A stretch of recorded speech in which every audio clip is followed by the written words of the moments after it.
সভাপতি রাখো না ভাই, রাখো না।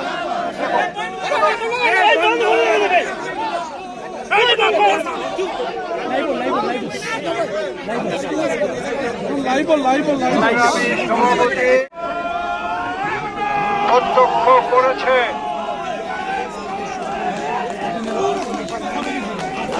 আজকে অবৈধ ইউনূস সরকার ৭৪ বছর বয়সী এই আওয়ামী লীগকে নিষিদ্ধ ঘোষণা করেছে। এই অবৈধ সরকার যার বৈধতা নিয়ে বাংলাদেশ এবং সারা পৃথিবীতে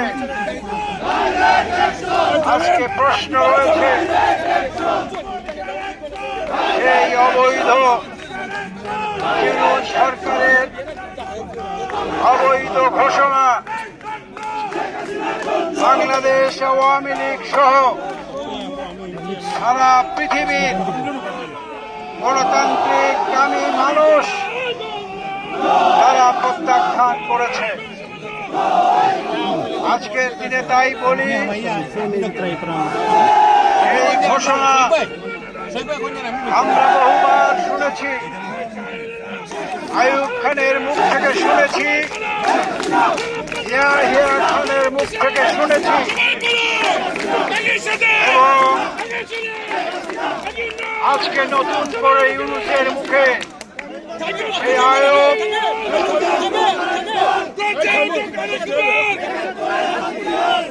আইয়ুব এবং ইয়াহিয়া খানের ঘোষণা ইউনূসের মুখ থেকে নতুন করে পুনরায় উচ্চারিত হয়েছে। আইয়ুব খান, ইয়াহিয়া খানের যেই ঘোষণার উচ্চারণ বাঙালি জাতি সেদিন রুখে দিয়েছিল, সেই আওয়ামী লীগের নেতৃত্বে, বঙ্গবন্ধুর নেতৃত্বে বাংলাদেশ স্বাধীন হয়েছিল।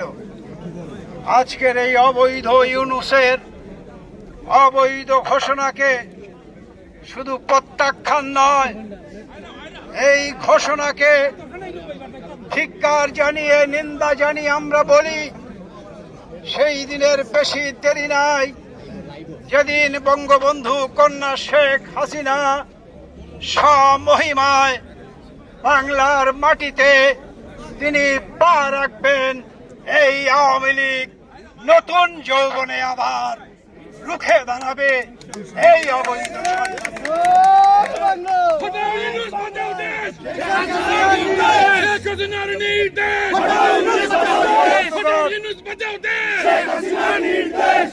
প্রিয় বন্ধুগণ, বাংলাদেশ আওয়ামী লীগ গণতান্ত্রিক রাজনৈতিক দল, সব সময় আঙ্গুল সোজা করে ঘি উঠায়, কিন্তু সোজা আঙ্গুলে যদি ঘি না ওঠে, এই আওয়ামী লীগ প্রয়োজন হলে তার আঙ্গুল বাঁকা করে ঘি উঠাবে।